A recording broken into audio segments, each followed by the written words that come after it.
내담자 중심 상담.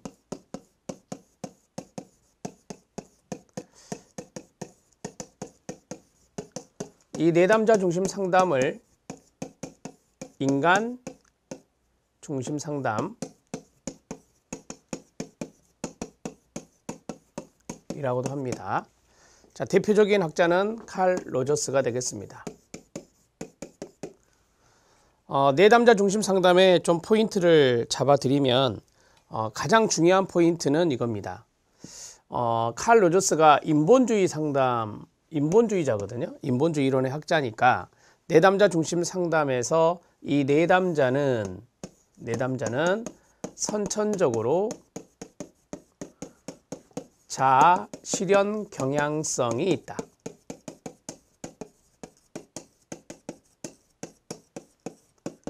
상당히 긍정적인 인간관을 가지고 있다라고 보시면 되고요. 자, 그 다음에 두 번째, 그렇다면 상담자와 내담자의 관계, 상담 이론에서 수평적 관계를 강조합니다.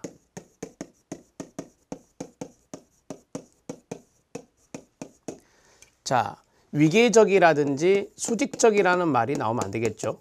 위계적이나 수직적이라는 단어가 나오면 이것은 잘못된 것이다.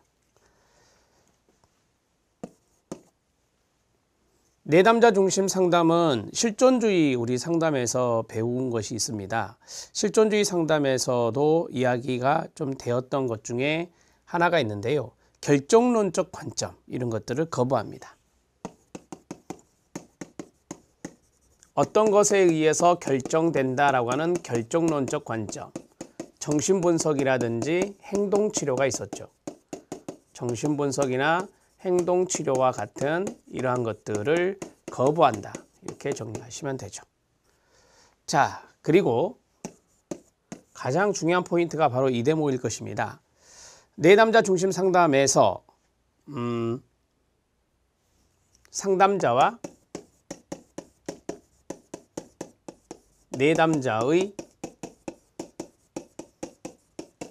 상담 관계를 촉진하는 건데요.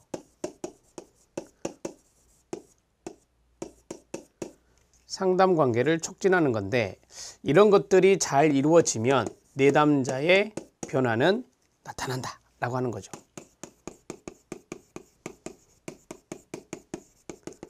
내담자 변화가 가능하다, 이렇게 정리하고 있어요.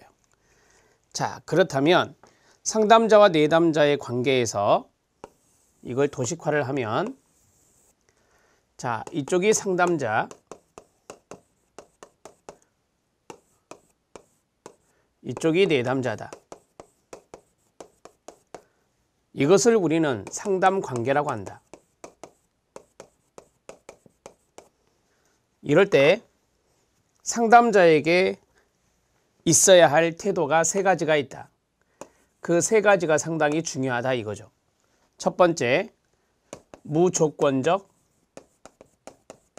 긍정적 존중입니다.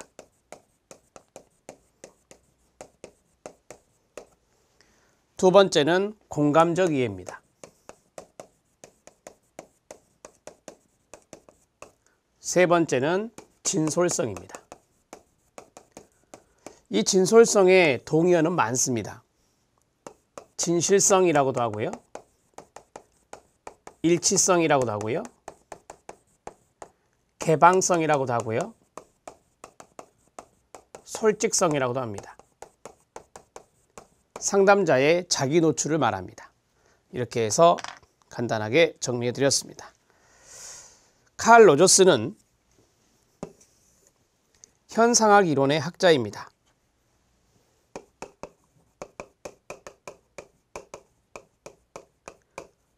칼 로저스는 현상학 이론의 학자로서 여기에서 여러 가지의 개념들이 있는데 그 개념들의 타이틀만 적어보겠습니다. 1번 현상학적 장, 2번 실현화 경향성,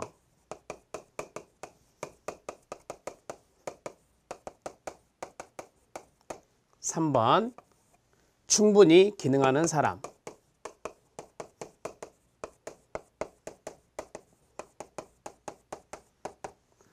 4번 자기와 경험의 불일치. 5번 긍정적 존중의 욕구.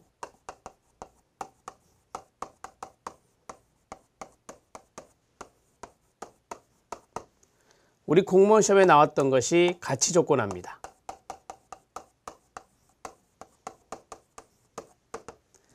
지금 제가 쭉 썼던 이 내용은 바로 현상학적 이론에서 강조하는 내용들이다 라고 합니다.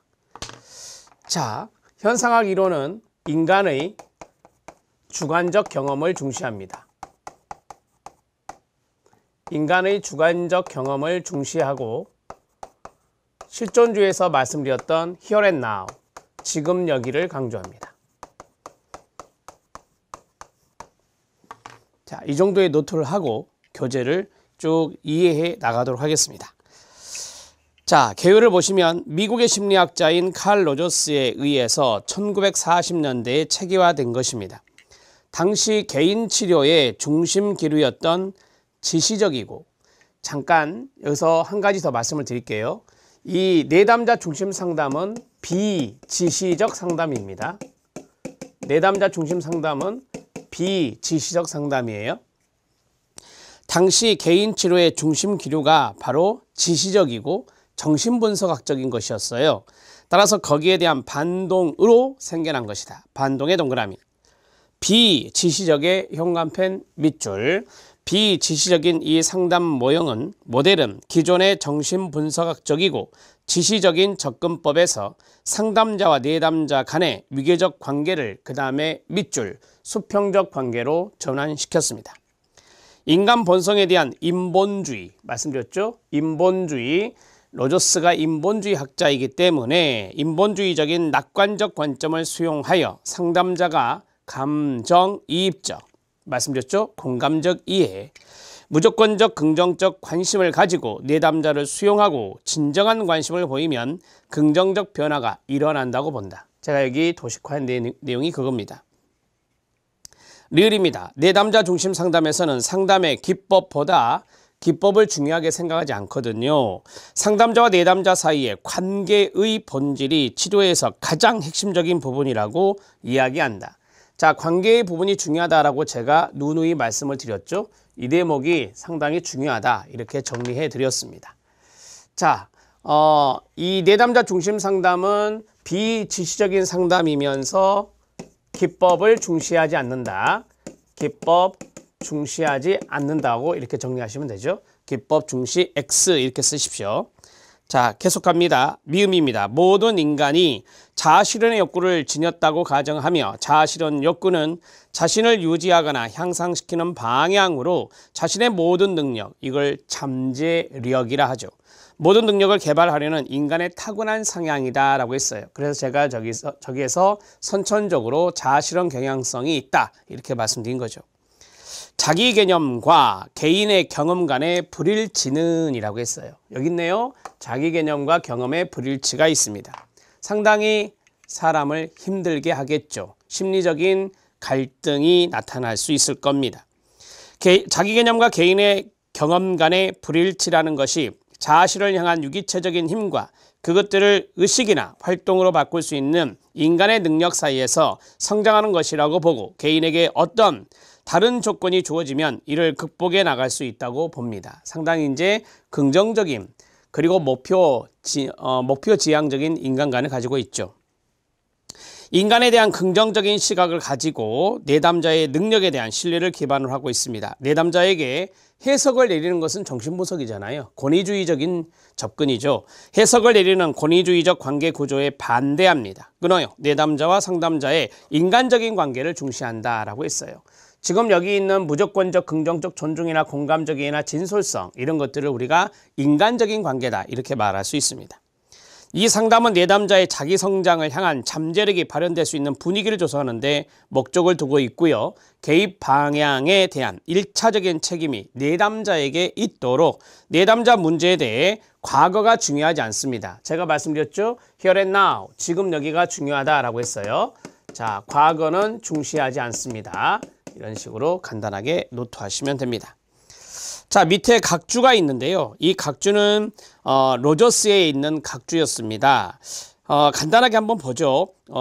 로저스에 해당되는 것들이 이제 내담자 중심 상담을 이야기하고 있는 거니까. 로저스에 의해서 1940년대 초에 창시된 인간 중심적 상담, 제가 인간 중심 상담이라고도 한다겠죠. 종래의 모든 상담 방법을 치시적 상담, 비민주적 상담이라고 칭하고 그에 반대되는 자신의 이론을 비지시적 상담 또는 민주적 상담이라고 불렀습니다. 그 후 1970년대에 이르기까지 내담자 중심 상담으로 부르다가 최근에는 인간 중심 상담이라는 말이 더 많이 사용되어 왔습니다. 지시적 상담은 상담의 과정 중에 진단의 단계가 있을 정도로 심리검사, 기록, 사례사와 같은 것들을 중요시합니다. 대개 이제 정신분석 상담이 이렇죠. 반면에 인간중심적 상담은 내담자가 상담자보다 문제와 문제 해결 방법을 더 잘 알 수 있다고 보며 내담자가 문제 거기 치읓에 보면 바로 위에 보면 개입 방향에 대한 1차적 책임이 내담자에게 있다 말씀드렸잖아요. 그래서 내담자가 상담자보다 문제와 문제 해결 방법을 더 잘 알 수 있다고 보며 진단은 문제 해결의 방해 요소로 작용한다고 보아 배제합니다. 여기 있는 인간 중심 상담은 여기다 쓰면 되겠죠. 네, 진단, 지시적, 해석. 자, 이러한 접근은 등의 접근은 마지막 부분에 배제한다라고 했죠. 이런 것들을 배제하는 것이 바로 인간 중심 상담이다. 이렇게 정리할 수 있겠습니다. 자, 됐습니다. 가장 기본기를 좀 해드렸고 키읔 보겠습니다. 내담자 중심 상담 이론은 인본주의 이론에 바탕을 둔다라고 했어요. 여기에 인본주의라는 단어는 제가 안 써드렸는데 쓰겠습니다. 현상학 이론의 로저스는 바로 인본주의다. 이렇게 정리하고 있어요. 인본주의 이론과 연관성이 있다. 이렇게 정리하시죠. 자, 인본주의 이론에 바탕을 두며 기술과 기법을 중요하게 생각하지 않았다라고 했죠. 실험에 기초한 귀납적인 접근 방법과 실험적 방법을 상담 과정에 적용하지 않았다라고 했습니다. 그러니까 우리가 이제 어떤 기술을 쓰고 기법을 쓰고 이게 어떻게 작용하는지 이런 것들을 우리가 실험적인 방법이라 하거든요. 그래서 실험에 기초한 귀납적인 접근 방법, 실험적 방법 이런 것들을 상담 과정에 적용하지 않았다. 이렇게 정리하시면 되겠습니다. 대개 이제 이런 것들이 실험적인 방법들을 많이 쓰는 것들이잖아요. 그래서 실험적 또는 실험적, 귀납적 접근을 적용하지 않았다. 이렇게 정리를 간단하게 하시면 되겠습니다. 자, 밑에 이미지가 하나 있는데요. 그 이미지를 제가 좀 와닿게 설명을 해보면 인간은 태어나면서 실현화 경향성이 있어요. 자, 태어났습니다. 태어나면 이 부모님이 옆에 계신단 말이에요. 그래서 이 사람은 긍정적 존중을 받고자 하는 욕구가 있어요. 그래서 긍정적 존중의 욕구가 있는데 자, 여기에서 이제 부모가 그래서 중요한 이야기가 나와요. 가치 조건을 합니다. 자기 자녀에 대해서 가치 조건을 하거든요. 그러면 이 가치 조건을 하게 되면 이 아이는 부모에게 긍정적인 존중이나 인정을 받고 싶으니까 부모의 말을 거역하지는 못해요. 그래서 이게 이제 자기 개념 형성이 되거든요.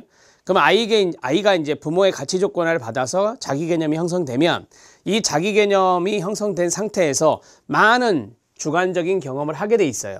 많은 경험을 하는데 이 자기 개념, 형성된 자기 개념과 경험이 맞아떨어지면 일치되면은 문제가 되지 않죠. 그런데 형성된 자기 개념하고 이 경험하고 맞지 않으면 이제 문제가 되는 거예요. 그래서 거기 보면 자기와 경험의 일치 그러면 잠재력을 발견하고 실현하는 것이고 자기 개념과 경험의 불일치가 나타나면 심리적인 문제가 경험된다. 심리적인 문제가 나타난다. 이렇게 이제 정리할 수 있는 거죠. 자, 2번은 인간중심 상담에서의 상담자 태도. 3가지 말씀드렸잖아요. 여기에 무조건적, 긍정적 존중, 공감적이의 진솔성이 있다. 거기 보면 기억, 현관펜 준비, 진솔성의 밑줄. 니은, 공감적이의 밑줄. 디귿, 무조건적, 긍정적 존중의 밑줄. 이 3가지가 잘 나와요. 묶어서 별표. 자,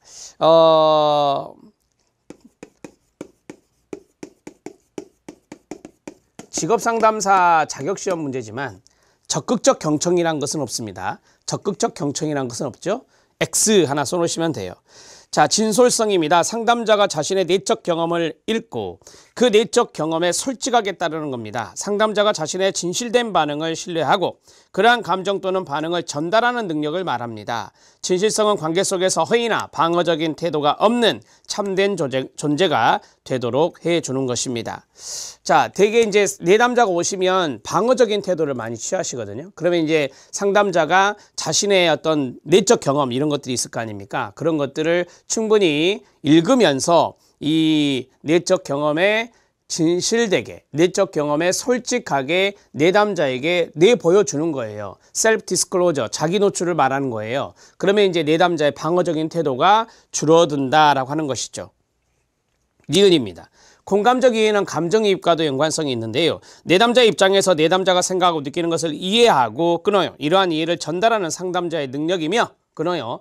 이 과정을 통해 상담자는 내담자가 외부로 표현한 느낌이나 사고뿐만 아니라 내담자가 표현하지 않는 내적 느낌이나 사고까지도 충분히 이해할 필요가 있다. 그러니까 숨겨진 감정이 있을 수 있잖아요. 그러한 것들도 읽어내려고 노력해야 된다라고 하고 그러한 것들에 대해서 리액션, 공감 반응을 보여주라 이 말이죠.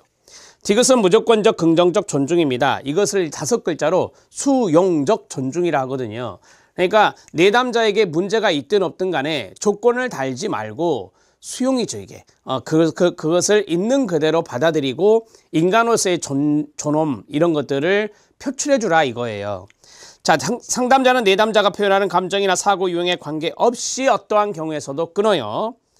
즉 가치 조건화와 관계없이 라는 말이 있죠. 거기에 밑줄 쫙 그어주세요. 가치 조건화와 상관없이 부모에게 어떤 것을 가치 조건화로 내면화가 되었든지 간에 상관없이 그 말이에요. 내담자를 완전하게 인정하게 합니다. 즉 상담자가 내담자를 충분히 수용하며 수용의 동그라미 내담자에 대한 순수한 관심을 전달하는 것을 의미하며 내담자가 말하고 행동하는 것에 대해 만약 뭐뭐하면 이라는 조건을 달지 않습니다. 내담자에 대해 관심과 보살핌, 호의와 수용, 온정과 존중 이런 것들을 표현하는 것을 말하는데 지금 쭉 있는 단어 중에서 중요한 단어 2개만 골라내면 수용과 존중이라는 단어예요. 그래서 무조건적 긍정적 존중은 바로 수용적 존중과 연관성이 있다. 동의하다라고 보시면 돼요. 수용적 존중이다. 어떻게 가치 조건화가 됐느냐 그것을 따지지 않는 겁니다. 무조건적이다 이렇게 보시면 됩니다. 자, 직상 기출에 보면 이 수용적 존중이란 말이 들어있습니다. 상담자가 내담자를 대할 때 그가 자신의 문제를 스스로 해결할 수 있는 능력을 가지고 있다고 믿지 못한다면 그를 도울 수가 없을 것입니다. 쉽게 말씀드리면 내담자가 문제를 해결할 수 있는 능력이 충분히 있다. 그러한 강점이 있다. 라고 생각을 상담자가 안 한다면 도울 길이 없다라고 하는 거예요. 따라서 내담자의 독특한 개성과 자질을 이해함에 따라 그를 존중하는 마음이 상담자에게 생기게 됩니다. 내담자가 삶의 여러 측면에서 노력하고 있는 모습을 발견하게 될 때 그를 존중하는 마음이 증가되겠죠. 효과적으로 관심을 기울이고 내담자의 능력에 대해 믿음을 표현함으로써 상담자는 내담자에 대한 존중 이런 것들을 나타내 볼 수 있을 겁니다. 자, 우리가 이제 내담자가 능력이 있다라고 하는 것에 대한 신뢰나 믿음을 상담자가 보여줄 때 그런 것들을 보여줄 때 이런 내담자도 존중감을 느낄 수 있을 거 아닙니까? 가장 깊은 수준의 수용적 존중은 내담자에게 한 인간으로서의 가치와 자유로서의 잠재력에 대한 깊은 긍정적인 존중을 전달하는 수준의 대화 이런 것들을 우리가 가장 깊은 수준의 수용적 존중이다 이렇게 이야기합니다. 직상기출에서 수용적 존중이라는 말이 나왔다. 이거는 무조건적 긍정적 존중, 관심 이런 것들과 연관성이 있다라고 보시면 되겠습니다. 자, 우리가 이제 수용적 존중이라고 했을 때 좀 도식화를 제가 해보면 자, 내담자가 있고 여기에 이제 상담자가 있잖아요. 그러면 상담자가 내담자를 볼 때 이 내담자는 능력이 있다. 잠재력이 있다. 자, 능력이 있고 잠재력이 있다라고 우리가 신뢰를 갖는 거죠. 상담자가 내담자에 대해서 신뢰를 갖는 거예요. 그 자체가 바로 이 상담자는 이 내담자를 존중하고 있다라고 말할 수 있어요. 그렇게 정리할 수 있죠. 지금 내담자는 문제가 있어서 문제를 해결받으러 오셨단 말이에요. 그런데 상담자가 내담자를 바라볼 때 문제가 많은 사람으로 바라보는 게 아니라 능력이 있고 잠재력이 있고 이 문제를 충분히 내담자 스스로 해결할 수 있다라고 신뢰하고 존중해 준다면 이 상담 관계는 상당히 좋아질 것이다 라고 하는 거죠. 그렇게 했을 때 내담자의 변화는 가능하다라고 하는 거예요. 내담자의 변화는 가능하다. 자, 이것을 우리가 일반적으로 수용이라고 말해요. acceptance. 수용이라 하는데, 자, 수용에서 하나 더 쓴다면 내담자를 존중해주고 있기 때문에 이것을 수용적 존중이다. 이렇게 정리하고 있다 이거죠. 지금 거기에 장황하게 써져 있는 말에 포인트를 잡아드린 거예요. 이렇게 해서 정리해 주시죠. 자, 그 다음에 실력 따지게 보면 칼 로저스가 이야기한 충분히 완전히 기능하는 사람이 있습니다. 여기 있네요. 충분히 기능하는 사람. 이 조건이 5가지예요. 조건이 5가지입니다. 자, 그러면 거기 도표 바로 위에 있는 것을 보시죠. 자신의 잠재력을 인식하고 능력과 자질을 발휘하여 자신에 대한 완벽한 이해와 경험을 풍부히 하는 방향으로 이동해 나가는 사람, 이 사람을 완전히 충분히 기능하는 사람이라 합니다. 자, 밑에 정리도 있고 위에 도표도 있는데 그 도표에서 경험의 개방성이라는 말이 있죠. 경험 개방성이라고 합니다. 실존적인 삶이 있고요. 유기체에 대한 신뢰가 있고요. 이 유기체는 자기를 말합니다. 자기의 유기체에 대한 신뢰, 자기 신뢰가 되겠죠. 선택의 자유, 행동을 하거나 선택에 있어서의 자유를 말합니다. 여기서 중요한 건 자유가 중요한 단어가 돼요. 창조성이 있습니다. 자, 밑에 정리를 한번 보실래요? 같이 한번 읽어 주시죠. 로저스가 제시한 완전히 기능한 사람의 특징 5가지. 시작. 충분히 기능한 사람은 경험에 개방적이다. 충분히 기능한 사람은 실존적인 삶, 매 순간에 충실한 삶을 영위합니다. 3번째, 시작. 충분히 기능한 사람은 자신의 유기체를 신뢰합니다. 4번째, 시작. 충분히 기능한 사람은 창조적입니다. 충분히 기능한 사람은 제약 혹은 억제 없이 선택의 자유를 갖습니다. 선택의 자유를 가진다. 그 자리에 밑줄 쳐주시면 되겠죠.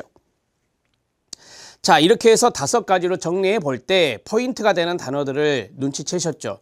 도표에서 왼쪽에 있는 거, 푸른색 바탕에 있는 그 검정 글씨체가 중요할 수 있다라고 말씀을 드렸습니다. 자, 그러면 위로 올라가서 경험의 개방성입니다. 우리가 뭐 충분히 이해할 수 있는 거죠. 살아가면서 충분히 경험해 봐라 라고 하는 것입니다.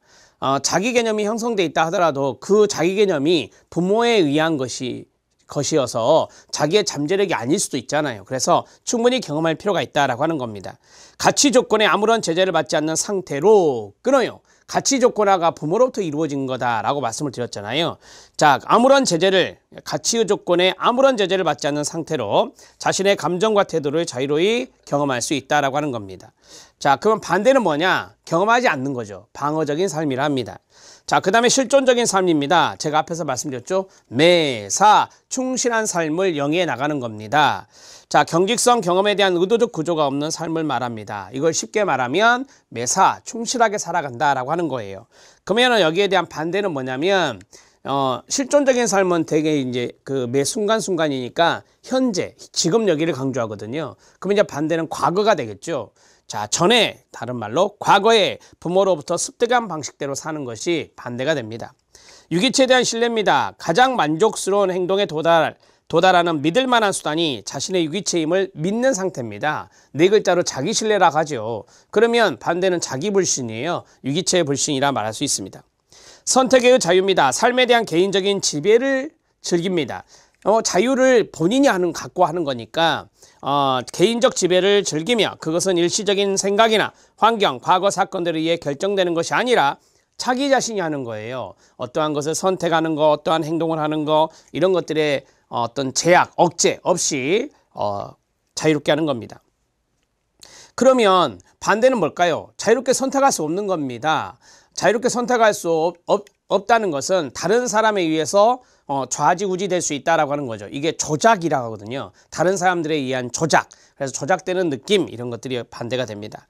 창조성은 타인들로부터의 인정에 별 관심이 없기 때문에 자기 자신이 존재하는 모든 영역에 창의적인 자세, 창조적 태도라고 하죠. 창조적인 태도와 삶으로 스스로를 표현하는 것입니다. 그게 바로 창조성인데 그럼 반대는 뭐냐? 반대는 그렇죠. 일상적이고 틀에 박힌 다람쥐 쳇바퀴 돌아가듯 계속해서 그렇게 살아가는 것이 창조성의 반대가 되는 거예요. 이런 식으로 정리하시면 되겠습니다.